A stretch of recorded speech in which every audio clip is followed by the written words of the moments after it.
Hey everyone, how are ya? Welcome to the Raw Vegan Guru channel, where we are raising our health consciousness all together.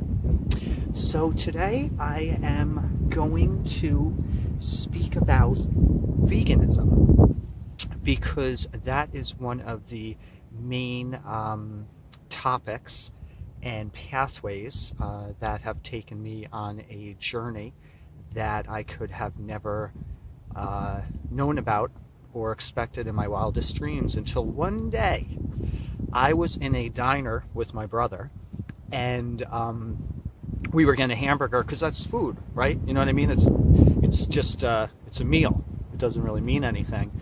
I was a younger teenager, and I grew up mainstream. It was meatloaf, it was mac and cheese, fish sticks. It's taken a lot of work to try to get out of that situation with all those foods. But anyway, I'm eating this hamburger, and all of this red juice comes out of it. And I was like, that's weird. I haven't seen that before. What is that? And my brother said, oh, that's blood. And I was just floored. You might think that we should have known these things always, but I can tell you firsthand, there are a lot of people that don't put two and two together. Of course, when they get older, they realize, but when they're younger, they think it is just a food product. They don't realize that it's a sentient being, a living, beautiful, structured, cellular, magical element in this universe. So I was like, what do you mean that's blood?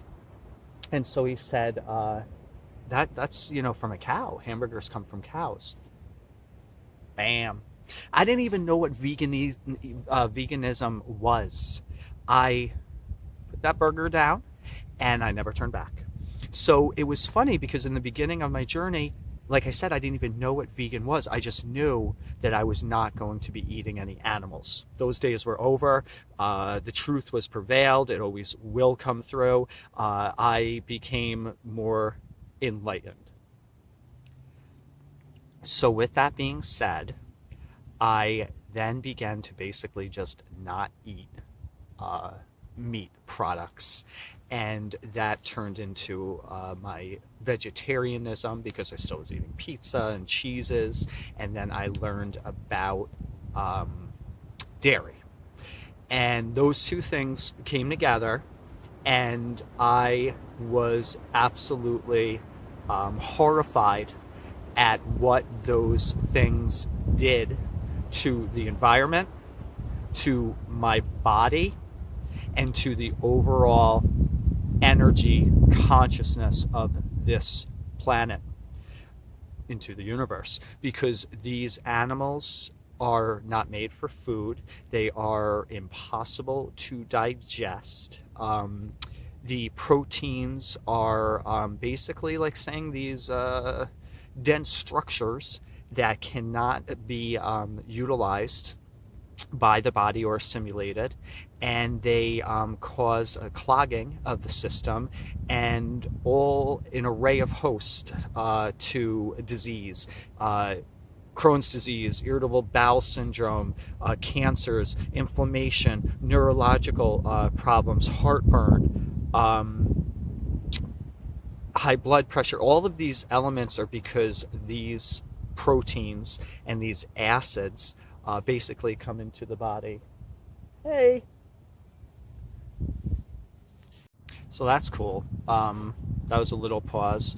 Somebody was out here coming across my zone in nature. It's all our zone. And I thought to myself, okay, that's cool. Let me pause this. And this fella's getting calibrated.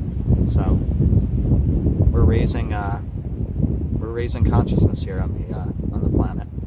So with these proteins, undigestible, acidic elements from the animal flesh product, from the excretions like milk, it causes havoc in the body. It can compact, or it does compact, just a matter of time and how much you're consuming, so that it's not leaving your body.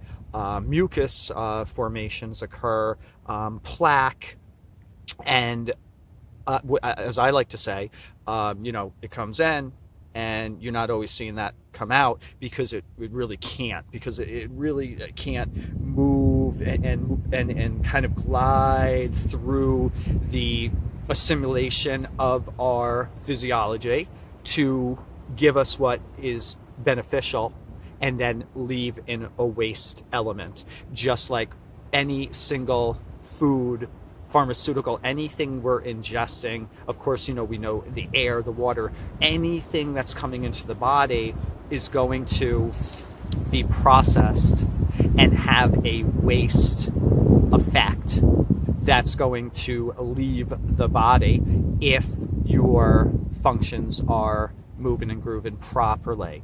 So then you get into the kidney and our lymphatic system. So these animal foods, the eggs, the cheese, the milk, the burgers, the chicken, the fish, they're just not conducive to a healthy, energetic source of vitality and balance. Now, people can always defend the consumption of meat by saying they like it. So we're not talking about emotional attachment. We're not talking about philosophies. We're just talking about biology or chemistry, or just the physical evidence right here into the structure, into the vessel. So what I suggest to people who would like to leave an animal based diet is, one, you have to want to not continue on that path. You have to recognize where these foods are even coming from. Factory farming and the treatment and the energy trauma that is released into the atmosphere and the actual physical muscle tissue formation that you're putting into your body is something that, once your eyes are opened, I would imagine as a beautiful spirit, you would have a hard time ignoring that. So it's not only the fact that it's not a food for us. We can get into, yes, we evolved through time with being able to survive on meat as we moved from the southern regions of the hemisphere into the north, where colder climates occurred and we didn't always have the fresh fruits or vegetable sources like we did. So yes, I know there's an evolutionary aspect to meat consumption, but I also know that we cannot reach our true potential with an animal-based diet.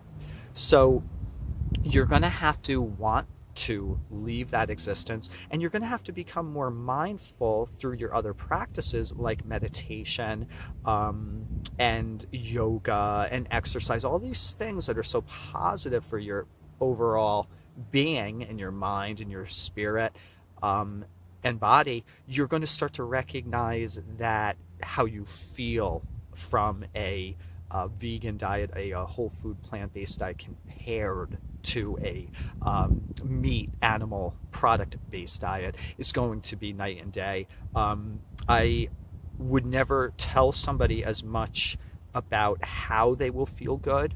I think it's better that they realize that on their own through their actions and just through their mind shift, that once they do change over or they lessen the load on the meat aspect and they bring in more of the fresh whole foods, they're going to start to notice those changes, and they're going to feel that weight and that heaviness and density of those foods lessen in their system, so that they will be more than happy to move forward and still reach that self-discovery, to leave the old ways behind, the ways we were raised, what we thought was an option for food. It is not our fault.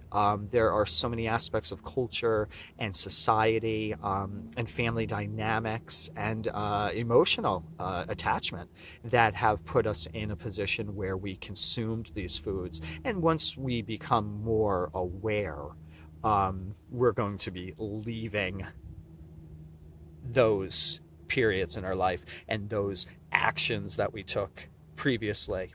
We're going to start to move forward in a much more positive progression, where we're going to be conscious of what we're eating. We're going to feel the physical and the emotional and the spiritual consequences of eating our foods, because we're going to be raising our vibration.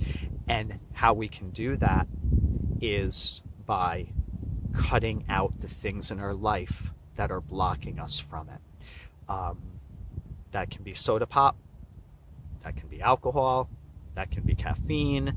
I could make an entire video on what is bad: processed foods, iodized salt, refined sugars, oils, genetically modified products. So I think as you begin to become more educated and conscious of what goes into food, what goes into your body, and what comes out, if at all, why and how, you will start to feel much more empowered and in balance. One step at a time. I never really suggest that somebody go hard, go all in overnight. Process this. Really learn about it. Make the decision from within so that you are at one with that. So I do offer vegan, raw vegan education and coaching. So feel free to DM or email me. My links are below for social media pages that I've created. And subscribe, like, and share my channel, and get the word out that we don't have to be victims. We can raise our health consciousness. So I hope you have a beautiful day. I am so blessed and grateful to have you here with me. Take care. Bye.